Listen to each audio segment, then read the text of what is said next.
آپ دیکھیں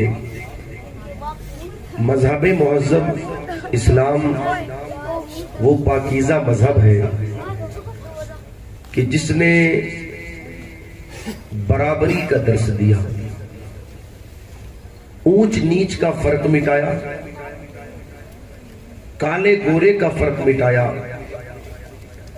امیر غریب کا فرق مٹایا۔ تاریخ اٹھا کر کے پڑھے، جب تک میرے آقا علیہ السلام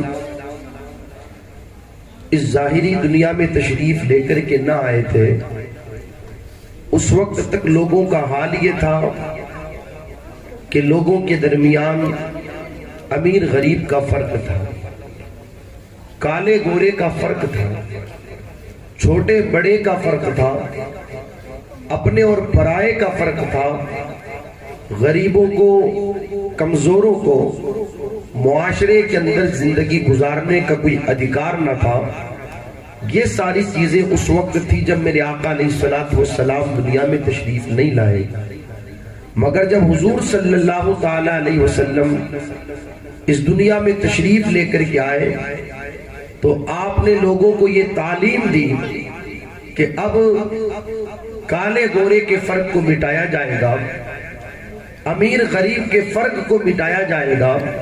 اور آپ دیکھیں اس شان سے مصطفیٰ جان رحمت صلی اللہ تعالی علیہ وسلم نے اس فرق کو مٹایا کہ اگر مسجد نبوی میں میرے آقا صلی اللہ تعالی علیہ وسلم کی اقتداء میں آپ کے پیچھے اگر ایک طرف آپ کے امیر صحابی حضور صلی اللہ تعالی علیہ وسلم کی اقتداء میں نماز ادا کرتے ہوئے نظر آتے ہیں تو دوسری ہی طرف آپ کے غریب صحابی بھی انہی کے قریب میں کھڑے ہو کر کے اللہ اکبر نماز ادا کرتے ہوئے نظر آتے ہیں۔ مصطفیٰ جان رحمت صلی اللہ تعالی علیہ وسلم نے اس فرق کو مٹایا تو پتہ کیا چلا؟ مذہب مہذب اسلام وہ پاکیزہ مذہب ہے جس نے سارے فرقوں کو مٹایا۔ مگر آپ دیکھیں اللہ کا قرآن کہتا ہے اے محبوب آپ فرما دیں لوگوں کیا علم والے اور بے علم برابر ہو جائیں گے؟ مطلب کیا؟ مطلب یہ کہ علم والا اور بے علم برابر نہیں ہو سکتا، علم والا اور بے علم برابر نہیں ہو سکتا۔ جہاں سارے فرق مٹا دیے مذہب مہذب اسلام نے، وہیں پر یہ بھی فرمایا ہاں جس نے علم حاصل کیا ہے اللہ تبارک و تعالی اس بندے کو ہر مقام پر ہر موڑ پر عزت و کامرانی کی زندگی عطا فرمائے گا۔ اللہ اکبر۔ آپ دیکھیں مصطفیٰ جان رحمت صلی اللہ تعالی علیہ وسلم کے پیارے غلاموں، میرے آقا صلی اللہ تعالی علیہ وسلم کا کلمہ پڑھنے والوں، حضور صلی اللہ تعالی علیہ وسلم کی محبتوں کے چراغ کو اپنے دل میں روشن کرنے والوں، خدارا جس کسی کو عزتیں ملی ہے، جس کسی کو مقام ملا ہے، جس کسی کو مرتبہ ملا ہے، جس کسی کو رفعتیں ملی ہے، علم کی بنیاد پر ملی ہے۔ کائنات کا وہ سب سے پہلا انسان جنہیں دنیا حضرت آدم علیہ السلام کے نام سے جانتی اور پہچانتی ہے۔ اللہ تبارک و تعالی نے جب حضرت آدم علیہ السلام کو پیدا فرمایا اور پیدا کرنے کے بعد اللہ اکبر جب اللہ تعالیٰ نے حضرت آدم علیہ السلام کو تمام چیزوں کے ناموں کا علم عطا کر دیا، جب پیدائش کی باری آئی اس وقت فرشتوں نے عرض کی بار الہ تو ایسے کو پیدا کرے گا جو زمین میں جا کر کے فساد کرے گا، اللہ اکبر تو ایسے کو پیدا فرمائے گا جو زمین میں جا کر کے خون بہائے گا۔ اللہ نے ارشاد فرمایا انی اعلم ما لا تعلمون، فرشتوں جو میں جانتا ہوں وہ تم نہیں جانتے۔ خیر جب رب تبارک و تعالیٰ نے حضرت آدم علیہ السلام کو پیدا فرما دیا اور انہیں تمام ناموں کے علم، تمام چیزوں کے ناموں کا علم عطا کر دیا، اس کے بعد فرشتوں سے فرمایا فرشتوں اب ذرا تم ان چیزوں کے ناموں کو بتاؤ جن چیزوں کے ناموں کا علم ہم نے آدم کو عطا کیا ہے۔ تو سارے فرشتے عرض کرتے ہیں بار الہ ہمیں تو صرف اتنا ہی علم ہے جتنا تو نے ہمیں عطا کیا ہے، ان ساری چیزوں کے ناموں کا ہم علم نہیں جانتے۔ اللہ اکبر۔ جب یہ اعجاز اللہ نے حضرت آدم علیہ السلام کو عطا فرمایا، پھر فرشتوں کو حکم دیا کہ سارے فرشتوں آدم کو سجدہ کرو. سارے فرشتوں نے حضرت آدم علیہ السلام کو سجدہ کیا. مفسرین یہاں پر ایک بڑی پیاری بات نقل فرماتے ہیں, کہتے ہیں آپ دیکھیں حضرت آدم علیہ السلام مسجود ملائکہ بنے, یعنی فرشتوں نے انہیں سجدہ کیا. تو اس کی بنیادی وجہ یہ رہی, حضرت آدم علیہ السلام کے پاس علم تھا.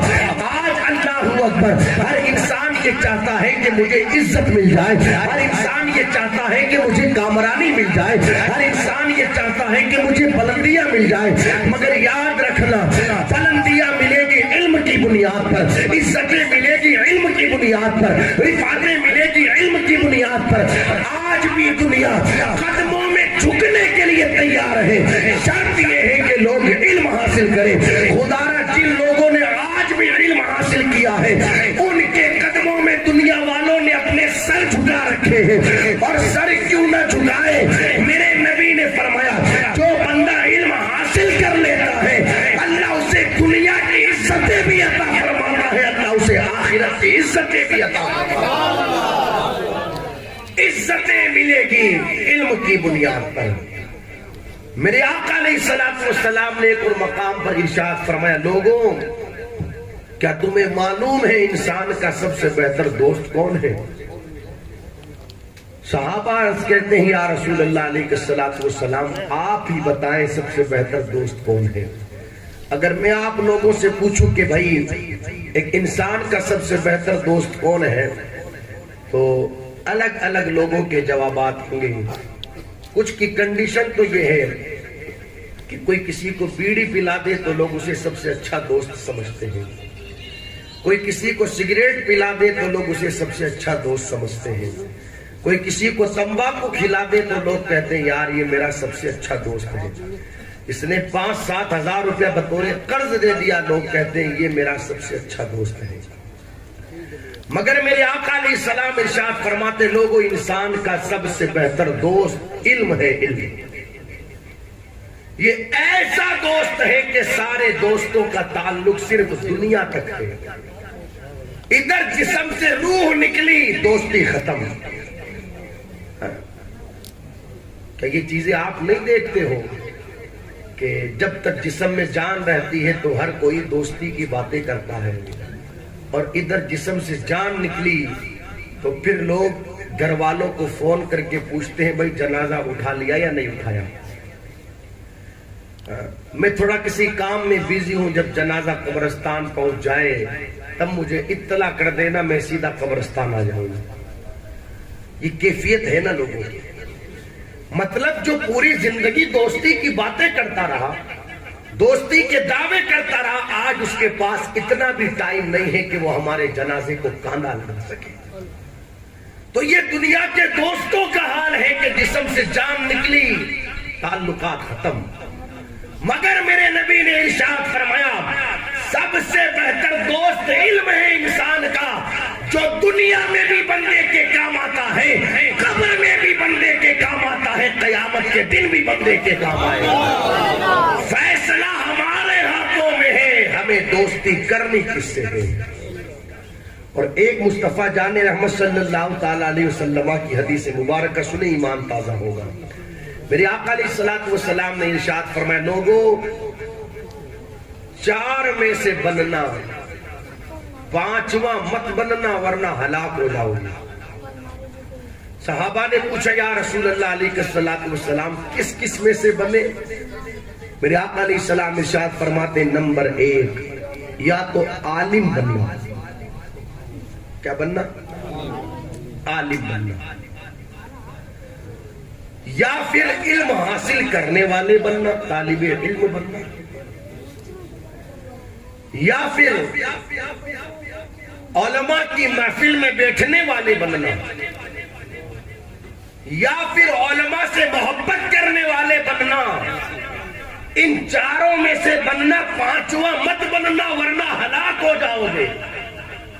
معاف کیجئے اب تو حالت یہ ہے نہ لوگ عالم بنے, نہ علم حاصل کرنے والے بنے, نہ علماء کی محفل میں بیٹھنے والے بنے, اور نہ علماء سے محبت کرنے والے بنے, بلکہ 5واں بن گئے کہ دکانوں کے باہر چوراہوں پر نکڑوں پر گلی گلیاروں میں بیٹھ کر علماء کی غیبتیں کی جائے، علماء سے نفرت کی باتیں کی جائے، علماء کے عیب تلاش کیے جائے، اپنے دلوں کے اندر علماء کے حوالے سے نفرتیں رکھی جائے. مگر یاد رکھنا، جو بندہ اپنے دل میں کسی عالم کے حوالے سے نفرت رکھے گا اس کی دنیا بھی تباہ ہے، اس بندے کی آخرت بھی تباہ. ایک حکایت ہماری نگاہوں کے سامنے سے گزری، ایک بندے کا انتقال ہوا، اس کو لوگوں نے قبر میں لے جا کر کے دفن کر دیا. یہ چیز آپ لوگوں نے بھی دیکھی ہوگی کہ جب کسی کو قبر میں دفنایا جاتا ہے تو اس کا چہرہ کعبے کی طرف کر دیا جاتا ہے. اس مرنے والے کا لوگ چہرہ کعبے کی طرف کرتے، مگر چہرہ کعبے سے پھر جاتا، پھر کعبے کی طرف کرتے، چہرہ پھر کعبے سے پھر جاتا، پھر کعبے کی طرف چہرہ کرتے، چہرہ پھر کعبے سے پھر جاتا. تھک گئے لوگ اس کا چہرہ کعبے کی طرف کرتے کرتے. آواز آئی اس کا چہرہ کعبے سے پھرا رہنے دو، اس لیے کہ یہ وہ ہے جو دنیا میں علماء سے اپنے چہرے کو پھیر کر کے رکھتا تھا. آج مرنے کے بعد اللہ نے کعبے سے اس کے چہرے کو پھیر دیا ہے.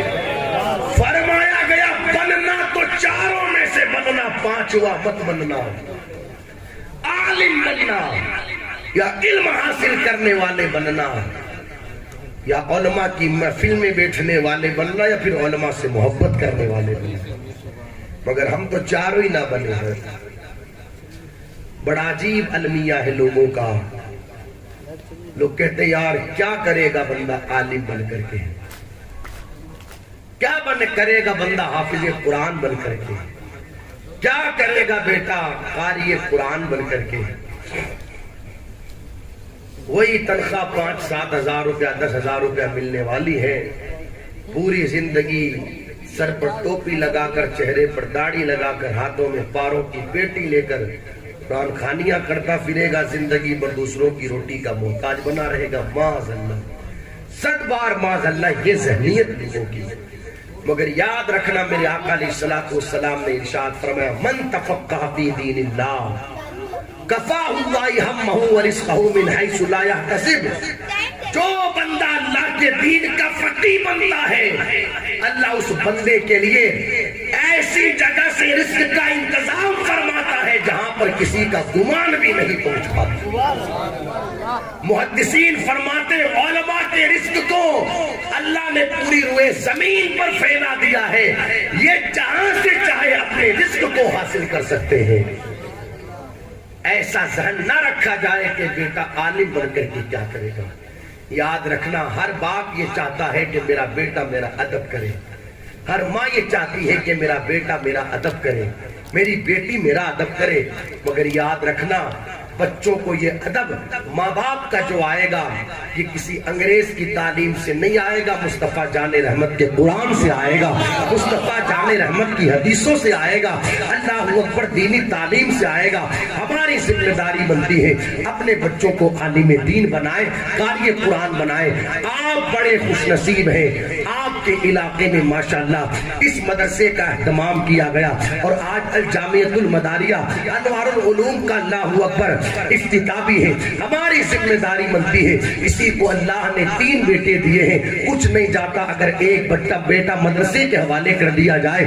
اسی کو اللہ نے 4 بیٹے دیے ہیں، کچھ نہیں جاتا اگر ایک بیٹا مدرسے کے حوالے کر دیا جائے. اسی کو اللہ نے 5 بیٹے دیے ہیں، کچھ نہیں جاتا اگر ایک بیٹا مدرسے کے حوالے کر دیا جائے. خدا را آپ کا بیٹا عالم اور حافظ اور قاری بن کر کے دنیا تو نہیں کما سکتا، مگر میرا ایمان کہتا ہے آپ نے اپنے 4 بیٹوں کو ڈاکٹر بنا لیا، انجینئر بنا لیا، وکیل اور جج سب کچھ بنا لیا، مگر ایک بیٹے کو تم نے حافظ قرآن بنایا، قاری قرآن بنایا، عالم دین بنایا. جب تمہارے جسم سے روح نکل جائے گی اور تمہارا جنازہ پڑا رہے گا تو اس جنازے کو غسل دینے کے لیے نہ ڈاکٹر آئے گا، نہ انجینئر آئے گا، نہ تمہارا وکیل بیٹا آئے گا، بلکہ اگر مرنے کے بعد تمہیں غسل دینے کے لیے اگر کوئی بیٹا آگے نکل کر کے آئے گا تو وہی مدرسے میں پڑھ کر کے حافظ قرآن بننے والا، وہی قاری قرآن بننے والا، وہی عالم دین بننے والا نکل کر کے آئے گا. 3 گھنٹوں تک امام کے مسجد میں نہ رہنے کی وجہ سے قبرستان میں جنازے رکھے رہتے یار کوئی جنازہ پڑھانے والا آ جائے، 5 بیٹے چھوڑ کر کے مرا ہے مرنے والا، مگر ایک بیٹا بھی اس قابل نہیں جو آگے بڑھ کر کے اپنے باپ کا جنازہ پڑھا سکے، آگے بڑھ کر کے اپنے باپ کے جنازے کی نماز ادا کروا سکے۔ کاش کہ تیرا بیٹا حافظ قرآن ہوتا، قاری قرآن ہوتا، تو 3 گھنٹے تک جنازہ رکھ کر کے نماز پڑھانے والے کا انتظار نہ کرنا پڑتا، بیٹا خود آگے بڑھ کر اپنے باپ اور ماں کا جنازہ پڑھاتا ہوا نظر آتا، اور دنیا کو یہ بتاتا یہ وہ میرے ماں باپ ہیں جنہوں نے منہ کا نوالا نکال کر کے مجھے کھلایا، جنازہ بھی پڑھاتا، سچے دل سے خدا کی بارگاہ میں دعا بھی کرتا۔ روایتوں میں آتا ہے بیٹا اگر بسم اللہ الرحمن الرحیم صدق دل سے پڑھ لے اللہ اس کے باپ کی قبر میں مغفرت فرما دیتا ہے۔ تو یار اگر ایک بیٹا باپ کا جنازہ پڑھا کر سورہ اخلاص کی تلاوت کر کے باپ کے لیے ایصال ثواب کرے گا، اللہ اس کے باپ کی بھی مغفرت ضرور فرما دے گا۔ ذمہ داری بنتی ہے اپنے بچوں کو اس مدرسے کے حوالے کرے، کچھ نہیں جاتا۔ آپ نے دیکھا ہوگا بھی یہ جو 2 سال کا پیریڈ ہمارے سامنے سے گزرا لاک ڈاؤن کا، ہم نے اپنی آنکھوں سے دیکھا کسی کے گھر میں کسی کا انتقال ہو گیا، اب حالانکہ پورا گھر بھرا پڑا ہے لوگوں سے، مگر اللہ حفاظت فرمائے کہ کسی کو غسل دینا آتا ہی نہیں، اور وہ جو غسل دینے کے لیے رکھے جاتے ہیں نا 1100 روپے 1500 روپے لیتے ہیں، جو فقیر آتے ہیں غسل دینے کے لیے جنہیں خود غسل کرنا ہی نہیں آتا، تو وہ بھی ایسے موقع پر پھر وہ کہتے ہیں نا کہ بھاؤ کھا رہے تھے، نہیں آ رہے تھے اس لیے کہ وہ یہ سمجھ رہے تھے کہ مرنے والا شاید کورونا سے مرا ہوگا، تو وہ بھی نہیں آ پا رہے تھے۔ اب گھر والے پریشان رو رہے ہیں کہ ہمارے باپ کا انتقال ہو گیا، ماں کا انتقال ہو گیا، کوئی غسل دینے والا نہیں۔ ہم نے ایسے لوگوں سے ملاقات کی جن کے گھر پر غسل دینے والا کوئی پہنچا نہیں، تو پھر کسی کو بھجوایا گیا۔ اس وقت بھی ہم نے کہا تھا، آج بھی کہتے ہیں خدا را کاش کے مرنے والا اپنے پیچھے کچھ چھوڑ کر کے مرتا یا نہ مرتا اپنے بیٹے کو مصطفیٰ جان رحمت کی شریعت کا علم سکھا کر کے بڑھتا، تو آج 3 5 گھنٹوں تک غسل دینے کے چکر میں جنازے پڑے نہ رہے۔ میری گزارش ہے آپ لوگوں سے، خدا را اپنے بچوں کو عالم بناؤ، اپنی بچیوں کو عالمہ بناؤ۔ عالم بنا لو سبحان اللہ، حافظ قرآن بنا لو سبحان اللہ، قاری قرآن بنا لو سبحان اللہ۔ اور اگر آپ حافظ قاری عالم نہ بنا سکو، کم سے کم اتنی تعلیم تو ضرور دلوا لو کہ آپ کے مرنے کے بعد پارے پورے محلے میں نہ بانٹے جائیں۔ ہوتا ہے نا جب کسی کا انتقال ہو جاتا ہے تو 1 پارہ اس کے گھر پر، 1 پارہ اس کے گھر پر، 1 پارہ جن کو پڑھنا آتا ہے وہ بھی لے لیتے ہیں، اور جنہیں پڑھنا نہیں آتا وہ بھی لے لیتے ہیں۔ وہ نہ پڑھنا آتا وہ اس لیے لیتے ہیں یار اس کا آج پارہ ہم نہیں لیں گے تو پھر کل ہمارا پارہ یہ نہیں لے گا، چلو لے لو۔ اور پھر 1-2 گھنٹے کے بعد جب وہ وصول کرنے والا واپس آتا ہے تو پڑھا یا نہ پڑھا واپس کر دیا جاتا ہے۔ یہ صورتحال ہے۔ کاش کے مرنے والا اپنے پیچھے قرآن کا حافظ چھوڑ کر کے مرتا، بیٹا 5 وقت کی نماز بھی پڑھتا اور ہر نماز کے بعد 2 پاروں کی تلاوت بھی کرتا۔ ایک دن گزرتا 5 نمازیں بھی مکمل ہو گئی اور 10 پارے بھی مکمل ہو گئے۔ 3 دن گزرتے نمازیں بھی پڑھتا جاتا، 2 پاروں کی تلاوت بھی کرتا جاتا، 3 دنوں کے اندر پورا قرآن مکمل ہو جاتا۔ تو کم سے کم اپنے بچوں کو اتنی تعلیم تو ضرور دلوا دے کہ ہمارے مرنے کے بعد کم سے کم بیٹا قرآن تو پڑھ سکے۔ آج کیا وجہ ہے کہ اولاد ماں باپ کا ادب نہیں کرتی؟ یار 8 سال کا پوتا اپنے دادا کو گالی دے رہا ہے، 10 سال کا نواسا اپنے نانا کو گالی دے رہا ہے، 15 سال کا بیٹا اپنے باپ کو گالی دے رہا ہے۔ کیوں؟ اس لیے کہ اس کے پاس علم ہی نہیں ہے نا کہ باپ کسے کہتے ہیں، اس کو معلوم ہی نہیں ہے نا کہ دادا کسے کہتے ہیں اور نانا کسے کہتے ہیں، تعلیم ہی نہیں ہے اس کے پاس۔ ہمارے پڑوسی ملک میں ایک بندہ رہتا تھا جس کے پاس 2 بیٹے تھے. گھوڑا گاڑی چلاتا تھا. کیا چلاتا تھا؟ گھوڑا گاڑی. تو اس کے دل کی یہ تمنا تھی کہ اپنے دونوں بچوں کو میں افسر بنا دوں. کیا بناؤں؟ سن رہے آپ میری؟ افسر بنا. اس نے خوب محنت کی ایسی چلچلاتی دھوپ میں جو آج ہو رہی ہے. صبح سے شام تک، شام سے صبح تک محنت کرتا رہا کہ بچے افسر بن جائیں.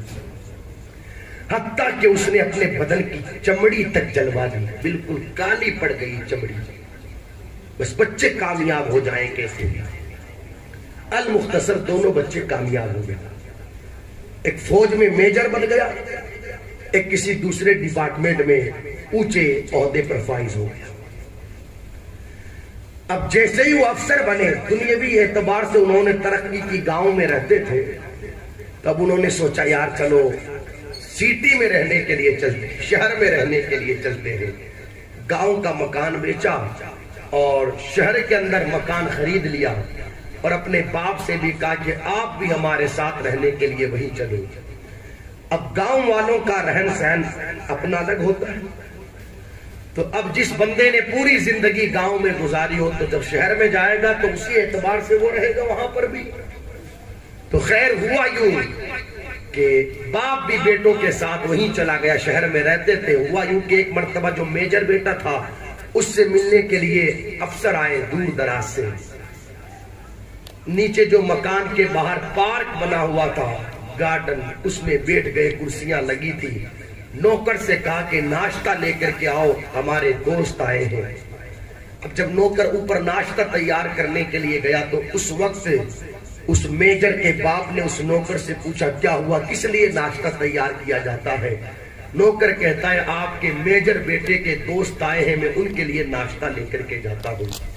اگر میری بات سچی رہے تو سپورٹ کرنا. شہر والوں کی بنسبت گاؤں والوں کے دلوں میں محبت زیادہ ہوتی ہے.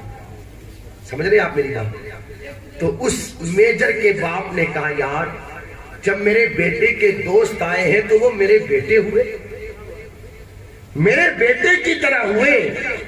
ان کے لیے بھلا تو ناشتہ کیسے لے کر کے جائے گا؟ وہ بیٹے میرے ہیں، ناشتہ تو تیار کر لے کر کے میں جاؤں گا. سبحان اللہ. خیر باپ نے اپنے ہاتھ میں ناشتہ لیا اور جب لے کر کے پہنچانا دوستوں کے سامنے تو اس وقت دوستوں نے اپنے میجر دوست سے پوچھا بتاؤ یہ ناشتہ لے کر کے کالی چمڑی والا کون ہے لے کر کے جو ناشتہ آیا ہے؟ تو میجر کو شرم آئی اپنے باپ کو باپ بتاتے ہوئے، اس لیے کہ اس کا رہن سہن گاؤں کے ساتھ. آج بھی کئی لوگ ہیں جنہیں شرم آتی ہے اگر باپ بیچارہ غریب ہے، اگر باپ کا رہن سہن، اس کا کھان پین، اس کا پہناؤ گاؤں جیسا ہے تو شرم آتی ہے اپنے دوستوں کے سامنے، اپنے ملنے والوں کے سامنے باپ کو باپ کہتے ہوئے کہ دوست کیا کہیں گے اس کا باپ ایسے رہتا ہے، اس کے باپ کا کھانا پینا ایسا ہے، پہننا ایسا ہے. تو اسے بھی شرم آئی کہ کیسے اپنے دوستوں کو بتاؤں کہ یہ میرا باپ ہے. تو اس نے کہہ دیا یہ ہمارا نوکر ہے. معاذ اللہ. جیسے ہی کہا کہ یہ ہمارا نوکر ہے، باپ کے پاؤں کے نیچے سے زمین نکل گئی اور اس وقت باپ نے چیخ مار کر کے کہا بیٹا اس میں قصور تیرا نہیں، قصور میرا ہے، اس لیے کہ میں نے تجھے انگریز کی تعلیم تو دلوائی، مصطفیٰ کا قرآن نہیں پڑھوایا. کاش کے مصطفیٰ کا قرآن پڑھایا ہوتا تو آج تو یہ نہ کہتا کہ یہ نوکر ہے، بلکہ جس وقت تیرے دوستوں نے پوچھا یہ چائے لا کر کے ناشتہ لے کر کے آنے والا کون ہے تو تو پلٹ کر کے کہتا یہ وہ بزرگ ہے. ایک نظر جن کا چہرہ دیکھو تو اللہ حج مبرور کا ثواب عطا فرمائے. کاش کے بیٹا تجھے مصطفیٰ جان رحمت کی شریعت میں نے سکھائی ہوتی. میری گزارش ہے آپ لوگوں سے آپ اپنے بچوں کو اتنی تعلیم ضرور دلوائیں کہ اس بچے کو پتا تو چل سکے کہ باپ کسے کہتے ہیں، ماں کسے کہتے ہیں. اسے پتا تو چلے کہ میرے اوپر میری بہنوں کا حق کیا ہے، اسے پتا تو چلے کہ میرے اوپر میرے بھائیوں کی ذمہ داری کیا ہے. میں یہ نہیں کہتا کہ آپ بچوں کو دین کے ساتھ دنیا کی تعلیم نہ سکھاؤ، آپ اپنے بچوں کو دنیا کی تعلیم بھی سکھاؤ، بچوں کو ڈاکٹر بناؤ، انجینئر بناؤ، وکیل بناؤ، سب بناؤ، مگر اس کے ساتھ ساتھ سب سے پہلے اپنے بچوں کو آپ مصطفیٰ جان رحمت کا غلام بناؤ۔ سمجھ میں آ رہی ہے؟ اس لیے کہ صرف بیٹا ڈاکٹر بن گیا، دین کی تعلیم نہ رہی، تو اس کی نظر میں انسان کی اہمیت نہ ہوگی، اس کی نظر میں پیسوں کی اہمیت ہوگی۔ اس کے ہاسپٹل کے باہر ایک غریب بیماری کی وجہ سے تڑپ تڑپ کر کے مر جائے گا، مگر اسے رحم نہیں آئے گا کہ پیسوں سے بڑھ کر کے کسی کی جان ہوا کرتی ہے۔ لیکن اگر تم نے بچوں کو دین کی تعلیم بھی ساتھ میں دلوائی اور پھر بیٹا ڈاکٹر بنا، اس کی نظر میں پیسہ بعد میں ہوگا، ایک انسان کی جان پہلے گی۔ اسے پتا رہے گا کہ ایک انسان کی جان بچا لینا پوری انسانیت کی جان بچانا ہوتا ہے، اور ایک بندے کی جان کے ساتھ کھلواڑ کرنا پوری انسانیت کے ساتھ کھلواڑ کرنا ہوتا ہے۔ اس لیے آپ اس مدرسے سے اپنے آپ کو جوڑیں، اپنے بچوں کو جوڑیں، وقت نکالے اپنے بچوں کا۔ حالانکہ بہتر تو یہ رہے گا کہ بیٹا عالم دین بنے، حافظ قرآن بنے، قاری قرآن بنے۔ دنیا والے عزت کرے یا نہ کرے یار، جسے عزت مصطفیٰ جان رحمت نے عطا فرمائی ہو، پھر اسے دنیا والوں کی عزتوں کی کوئی ضرورت نہیں۔ میرے آقا صلی اللہ تعالی علیہ وسلم ارشاد فرماتے ہیں، علم حاصل کرنے والا زمین پر رہتا ہے تو بھی لوگوں کے لیے رحمت، اور مر کر کے زمین کے اندر چلا جائے تو بھی لوگوں کے لیے رحمت۔ میرے آقا نے ارشاد فرمایا، ایک طالب علم اگر تمہاری بستی سے گزر جائے تو اللہ اس کے گزرنے کی برکت سے تمہاری بستی پر رحمتیں نازل فرمائے گا۔ اور ارشاد فرمایا، اگر مر کر کے وہ قبرستان میں دفن ہو جائے تو اس طالب علم کے پڑوس کی 40 قبروں سے اللہ عذاب اٹھا لیتا ہے۔ محدثین کے درمیان اس بات پر گفتگو ہوئی کہ حضور علیہ السلام نے 40 قبریں بتائی ہیں، اب وہ 40 قبریں دائیں کی ہیں یا بائیں کی ہیں، آگے کی ہے یا پیچھے کی ہے؟ تو فرمایا گیا حضور نے دائیں بائیں آگے پیچھے متعین نہیں کیا، صرف 40 قبریں کہا ہے۔ مطلب یہ کہ 40 تو دائیں کی، 40 بائیں کی، 40 آگے کی اور 40 پیچھے کی۔ یار یہ علم حاصل کرنے والا ہے جو زندہ رہے تو تمہارے لیے رحمت کا سامان، مر کر کے قبرستان میں دفن ہو جائے تو تمہارے لیے مغفرت کا سامان۔ جب طالب علم کی یہ شان ہے تو پھر عالم دین کی شان کا کون اندازہ لگا سکتا ہے؟ اس لیے ہماری ذمہ داری بنتی ہے اپنے بچوں کو عالم دین بنائیں، جوڑ کر کے رکھیں۔ آپ خود بھی اس مدرسے سے جڑیں ہر اعتبار سے، ہر اعتبار سے۔ اور میں سمجھتا ہوں کہ آپ کا جڑنا ہی ہے الحمدللہ کہ آج آپ کے علاقے میں اس مدرسے کی بنیاد پڑی اور آج الحمدللہ افتتاح ہوا۔ یہ جڑنا ہی ہے بھائی، جب تک قوم کسی سے جڑتی نہیں ہے اس وقت تک کام ہو نہیں پاتا۔ تو آپ الحمدللہ سید محمد حسنین صاحب بڑی محنتیں کر رہے ہیں، تو میری گزارش یہ رہے گی تن من دھن ہر اعتبار سے آپ اس سے جڑے۔ لاکھوں روپیہ لوگ شادیوں کے اندر بے مقصد کاموں پر خرچ کر ڈالتے ہیں، یار کیا چلا جائے گا؟ مدرسے میں جا کر کے مدرسے کے ذمہ دار سے آپ کہیں یہاں اتنے بچے آپ کے پاس تعلیم حاصل کر رہے ہیں، ان بچوں میں سے 2 بچوں کی تعلیم کا ذمہ میں لیتا ہوں، آپ انہیں دل کھول کر کے اچھی تعلیم دیں، انہیں اچھے سے پڑھائیں، سال بھر کا ان کا جو خرچہ بنے گا وہ خرچہ میں اٹھاؤں گا۔ 2 بچوں کی تعلیم کا آپ نے ذمہ لیا، خدا را یہ 2 بچوں کی تعلیم کا ذمہ لینا کوئی معمولی چیز نہیں ہے۔ آپ نے ذمہ لیا، خدا را 2 بچے پڑھ کر کے عالم دین بن گئے، آپ تو دنیا سے چلے جائیں گے، مگر فرمایا گیا یہ علم نافع ہے، علم نافع۔ نفع بخش علم. آپ نے کسی کو عالم بنوا دیا، وہ دوسروں کو عالم بنائے گا، پھر وہ کسی اور کو عالم بنائے گا، وہ کسی اور تک علم پہنچائے گا، سلسلہ چلتا رہے گا. آپ تو قبر میں آرام کر رہے ہیں، مگر قیامت تک آپ کو اس کا ثواب آپ کی قبر میں پہنچتا رہے گا. مجھے بتاؤ نا، اس سے بڑی بات اور بھلا انسان کے لیے کیا ہو سکتی ہے؟ لاکھوں روپیہ ناچنے کودنے کے حوالے سے شادیوں میں برباد کر دینے والوں، لاکھوں روپیہ بندوریوں کے نام پر شادیوں میں اڑا دینے والوں، لاکھوں روپیہ ناجائز رسموں کے حوالے سے خدارہ اپنی شادیوں میں خرچ کر دینے والوں. پیسوں کو اگر خرچ کرو اچھی جگہ خرچ کرو، اختتامی بات کروں اور اپنی بات کو اختتام کی طرف لے جاؤں. خدارہ مصطفیٰ جان رحمت صلی اللہ تعالیٰ علیہ وسلم کے ایک صحابی ہے، نام جن کا حضرت عبد الرحمن ہے. کیا نام ہے؟ حضرت عبد الرحمن. ہوا یوں کہ وہ سفر پر تشریف لے کر کے گئے اور ان کے پاس کچھ پیسہ تھا، تقریباً 30,000 درہم. تو انہوں نے اپنی بیوی سے کہا کہ میری بیوی اس پیسے کو سنبھال کر کے رکھنا، جب میں واپس پلٹ کر کے آؤں گا تو یہ پیسہ تم سے دوں گا. اور انہوں نے جاتے وقت اپنی بیوی کے شکم میں ایک بچہ چھوڑا تھا، یعنی بیوی حمل سے تھی. خیر 30 سالوں کے بعد تقریباً وہ واپس پلٹ کر کے آئے. کتنے سالوں کے بعد؟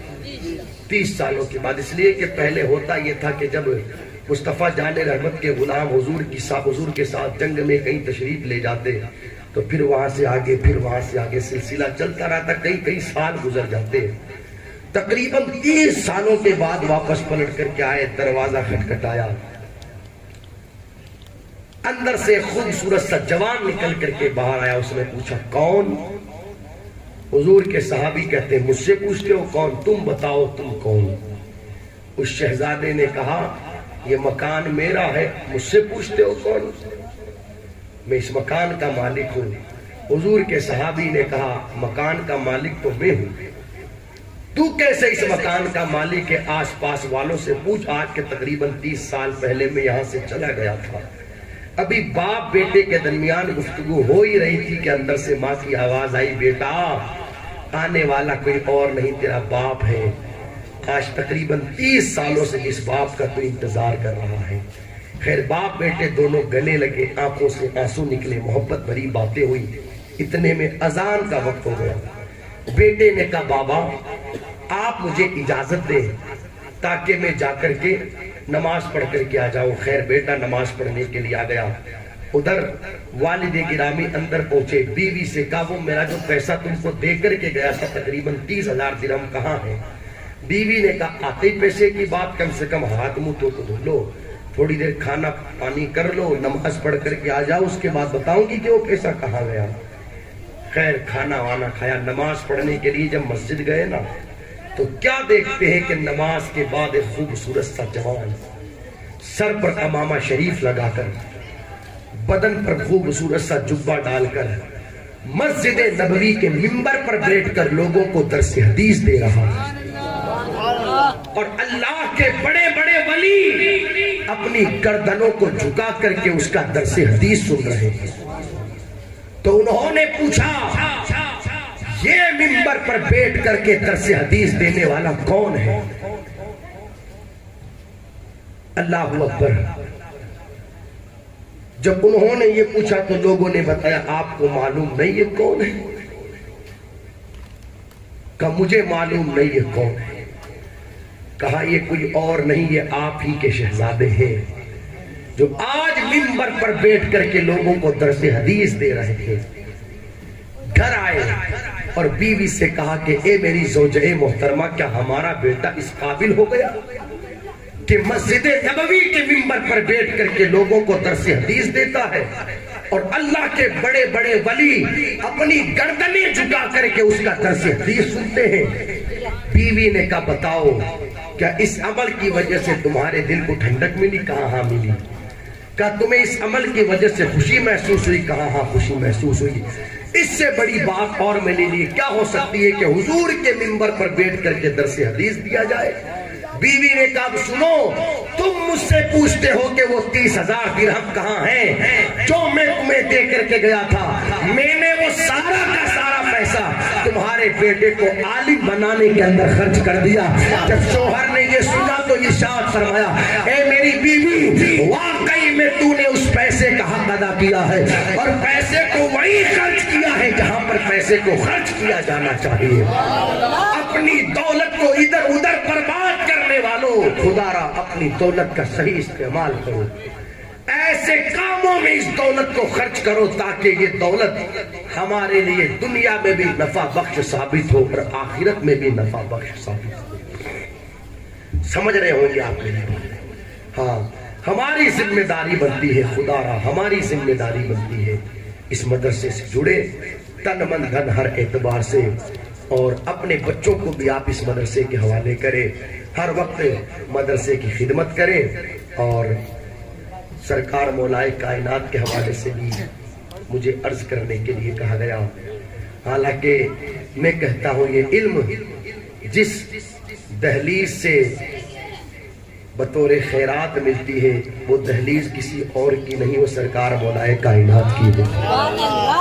اس لیے کہ میرے نبی نے ارشاد فرمایا، انا مدینۃ العلم وعلی بابھا، میں علم کا شہر ہوں اور علی اس کا دروازہ ہے۔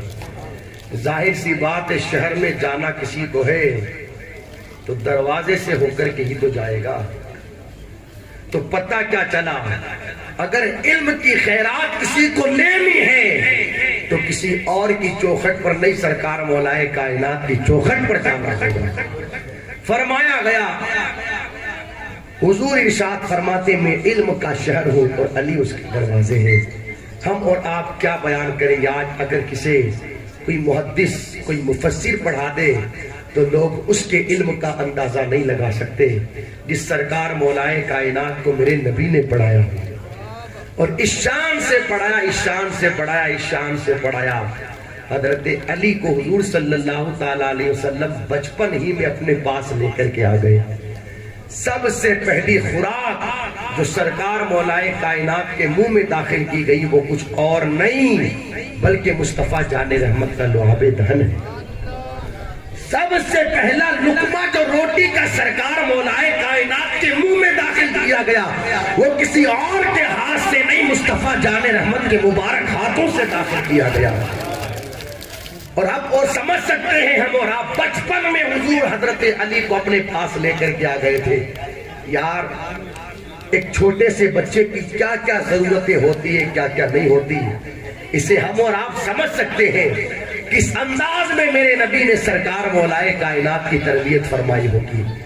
اور آپ دیکھیں مصطفیٰ جان رحمت صلی اللہ تعالیٰ علیہ وسلم کا جب وصال ظاہری ہوا تو اس وقت حضور کو غسل دینے والی ذات سرکار مولائے کائنات کی ہے۔ کہتے میں حضور کو غسل دے رہا تھا، جب غسل دے چکا تو میں نے کیا دیکھا کہ آپ کی مبارک پلکوں پر پانی کے کچھ قطرات رہ گئے ہیں۔ تو دل نے کہا علی اس سے بڑا اور سنہرا موقع بھلا کون سا ہوگا کہ آج ان پانی کے مبارک قطروں کو چوس لیا جائے۔ کپڑے سے صاف نہیں کیا، سرکار مولائے کائنات نے ان مبارک قطروں کو اللہ اکبر اپنے منہ میں داخل کر دیا، پی گئے آپ ان مبارک قطروں کو۔ کسی نے سرکار مولائے کائنات سے پوچھا بتاؤ نا بات کیا ہے؟ آپ کو اتنا علم عطا کیا گیا کہ جو آپ سے سوال کرتا ہے آپ اس کا فوراً جواب عطا کر دیتے ہیں۔ اس شان کے ساتھ، اس شان کے ساتھ، اس شان کے ساتھ فرماتے لوگوں میں نبی نہیں، نبی کا غلام علی ہوں، علی تم جو چاہو مجھ سے پوچھ لو، تم پوچھتے چلے جاؤ گے میں جواب دیتا چلا جاؤں گا۔ کسی نے سرکار مولائے کائنات سے پوچھا تھا آپ بتائیں کون سا جانور انڈے دیتا ہے اور کون سا جانور بچے دیتا ہے؟ کئی سارے سوال تھے، خیر اس کو تو میں کیا عرض کروں، لیکن یہ مختصر سی بات عرض کروں۔ حضرت علی کہتے چھوڑو میں تمہیں کیا بتاؤں کہ کون کون سا جانور بچے دیتا ہے اور کون کون سا جانور انڈے دیتا ہے۔ ایک ضابطہ عطا کرتا ہوں کہ جس جانور کے کان باہر ہوں گے وہ بچے دے گا، اور جس جانور کے کان اندر ہوں گے وہ انڈے دے گا۔ جنہوں نے سوال کیا تھا جواب سن کر کے دنگ ہو گئے اور کہنے لگے ایسا لگتا ہے کہ کائنات کو یا تو بنانے والے نے علی کے سامنے بنایا ہے یا پھر کائنات کو بنا کر کے کائنات کا علم مصطفیٰ جان رحمت کے ولی سے علی کو عطا فرما دیا ہے۔ یہ علم ہے سرکار مولائے کائنات، اس شان کا علم سرکار مولائے کائنات کا۔ آپ دیکھیں سرکار مولائے کائنات فرماتے ہیں لوگوں سب سے بہترین دولت انسان کے لیے علم ہے۔ علم یہ جو دنیا کی دولت ہے جسے روپیہ کہتے ہیں خرچ کرنے سے گھٹتا ہے اور بندے کو اس کی حفاظت کرنی پڑتی ہے۔ کیا کرنی پڑتی ہے؟ حفاظت کرنی پڑتی ہے نا بھائی۔ جس کے پاس زیادہ ہو پھر اسے چوکیدار بھی لگانے پڑتے، تجوریوں میں بند کر کے رکھنا پڑتا ہے، خطرہ رہتا ہے کوئی ڈاکہ نہ ڈال دے دیتا ہے۔ تو فرماتے سرکار مولائے کائنات یہ جو دنیا کا مال ہے جسے روپیہ پیسہ کہتے ہیں یہ خرچ کرنے سے گھٹتا ہے اور بندے کو اس کی حفاظت کرنی پڑتی ہے، لیکن علم ایسی دولت خرچ کرنے سے گھٹتا نہیں، خرچ کرنے سے بڑھتا ہے اور اس کی حفاظت کرنی نہیں پڑتی۔ یہ علم حاصل کرنے والے کی خود حفاظت فرمایا کرتا ہے۔ فرماتے لوگوں علم حاصل کیا کرو، علم حاصل۔ تو میں سمجھتا ہوں کہ انشاءاللہ جو باتیں میں نے آپ لوگوں کے سامنے رکھی ہیں آپ ان باتوں کو اپنے دلوں میں اتارنے کی کوشش کریں گے۔ اپنے بچوں کو دینی تعلیم دلواؤ دوستوں، دینی تعلیم دلواؤ۔ آپ زیادہ کچھ نہ پڑھا سکو، کم سے کم اتنا علم ضرور دلوا دو بچوں کو قرآن پڑھنا آ جائے، بچوں کو ماں باپ کا ادب آ جائے، بچوں کو ماں باپ کے انتقال کے بعد قبر پر جا کر کے فاتحہ پڑھنا تو آ جائے، جوان کو یہ تو پتا چل جائے کہ بیوی کے ساتھ رہنا کیسے ہے، یہ تو پتا چل جائے پڑوسیوں کے میرے اوپر حقوق کیا ہے۔ انشاءاللہ آپ ان باتوں کو اپنے دلوں میں اتارنے کی کوشش کریں گے۔ الجامعۃ المداریہ خدا را یہ کوئی معمولی نام نہیں ہے، بلکہ اس مدرسے کو جو منسوب کیا گیا ہے وہ اللہ کے ایک برگزیدہ بندے اور اللہ کے ایک ولی کامل کے مبارک نام سے منسوب کیا گیا۔ سمجھ میں آ رہی مل رہی؟ سیدنا سرکار بدیع الدین زندہ شاہ مدار رحمت اللہ علیہ، ان کی مبارک ذات سے، ان کے مبارک نام سے اس ادارے کو منسوب کیا گیا، اور ہم الحمدللہ اہل سنت والجماعت ہیں، اور ہم یہ سمجھتے ہیں کہ بزرگوں کے نام سے اگر کسی چیز کو منسوب کر دیا جائے تو اللہ اس کی برکتیں عطا فرماتا ہے۔ دنیا کا ہر فرد جانتا ہے کہ سیدنا سرکار بدیع الدین زندہ شاہ مدار رحمت اللہ علیہ کس ذات گرامی کا نام ہے۔ اللہ کے ایسے ولی تھے، ایسے ولی تھے، ایسے ولی تھے، اپنے چہرے پر کپڑا ڈال کر کے رکھتے تھے۔ وجہ کیا ہے؟ وجہ اتنی سی ہے، اللہ نے ایسا حسن دیا تھا، ایسا جمال دیا تھا، ایسا کمال دیا تھا، کچھ کہنا نہیں پڑتا تھا، لوگ چہرہ دیکھ کر کے کلمہ پڑھ لیا کرتے تھے۔ یہ عظمت اللہ نے سیدنا سرکار بدیع الدین زندہ شاہ مدار رحمت اللہ علیہ کو عطا فرمائی۔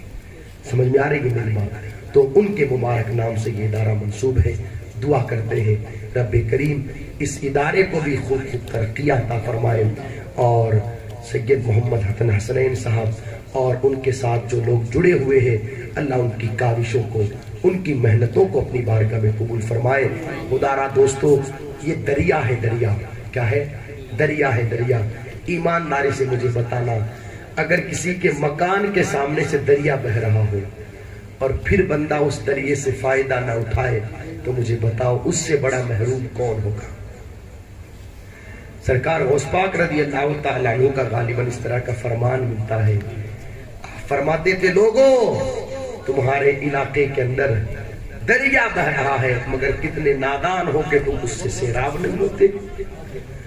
تو یہ علم کا دریا ہے، علم کا دریا۔ ہماری ذمہ داری بنتی ہے کہ اس سے فائدہ حاصل کرتے رہے، اس سے سیراب ہوتے رہے، خود بھی سیراب ہو، اپنے بچوں کو بھی سیراب کرے۔